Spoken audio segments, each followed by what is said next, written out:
इसके बाद उन्होंने मगध की ओर रुख किया और धनानंद को अपनी दूसरी बार किए हुए हमले से हराया।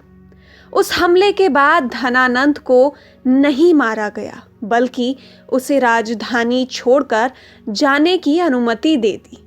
पंजाब, सिंध और मगध की अपनी विजय के द्वारा चंद्रगुप्त ने खुद को पूरे हिंद गंगा के मैदानों और उससे परे जहां तक कि हिंदू कुश का मालिक बना दिया।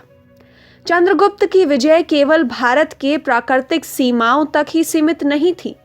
उन्होंने भारत की भौगोलिक सीमाओं के बाहर के क्षेत्रों पर विजय प्राप्त की।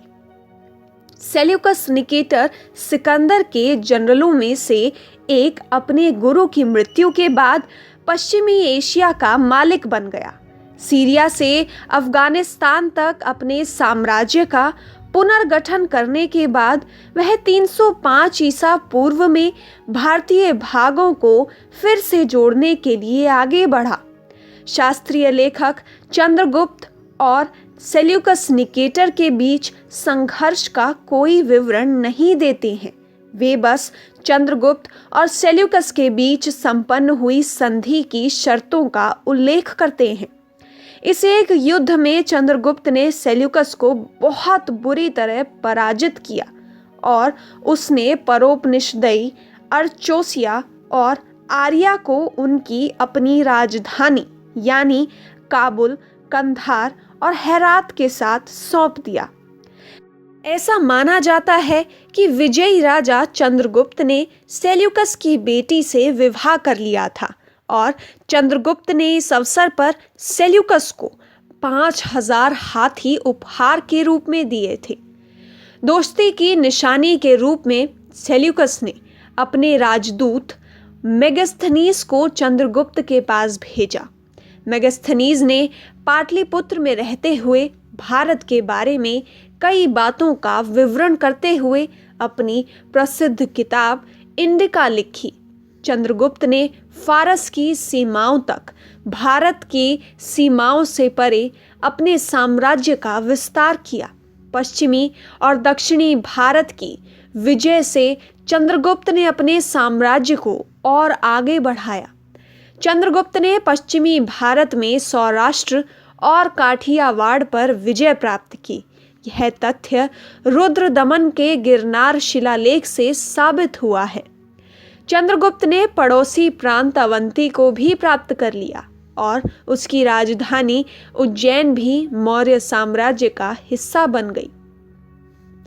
महाराष्ट्र के कोंकण क्षेत्र के सोपारा में अशोकन रॉक की खोज महाराष्ट्र के एक हिस्से की विजय को संदर्भित करती है।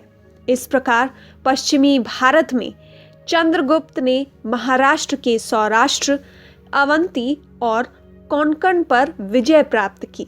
हर जगह चंद्रगुप्त अपना परचम लहरा देते थे। इसके पीछे एक बड़ा हाथ उनकी सेना का भी था। उनकी सेना समय के साथ साथ बढ़ती गई। मेगस्थनीज ने युद्ध कार्यालय को संदर्भित करते हुए बताया है कि उसमें 30 सदस्य शामिल थे। 30 सदस्यों को 5 सदस्यों के 6 बोर्डों में विभाजित किया गया था।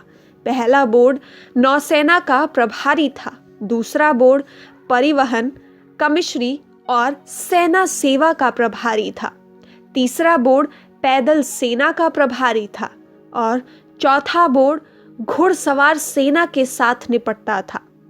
पांचवा बोर्ड युद्ध रथों से संबंधित था और छठा बोर्ड हाथियों का प्रभारी था। कौटिल्य के अर्थशास्त्र से ज्ञात होता है कि पूरी सेना सेनापति के नियंत्रण में काम करती थी। सेनापति के साथ में अन्य रैंकों के सेना अधिकारी भी शामिल थे, जैसे प्रस्ता, मुखिया और नायक। साम्राज्य की सीमाओं के साथ साथ उसकी राजधानी की भी रक्षा करने के लिए विभिन्न किले थे। चंद्रगुप्त एक बहुत ही महत्वाकांक्षी व्यक्ति थे और अधिकार या मुकुट हासिल करने के रास्ते तलाशते थे। उनकी परिस्थितियां ऐसी होती थी कि उनके अंदर यह इच्छा पनपना लाजमी था। वह अपने कबीले के भाग्य को फिर से स्थापित करना चाहते थे और खुद को क्षत्रिय शासक के रूप में अपनी सही स्थिति में स्थापित करना चाहते।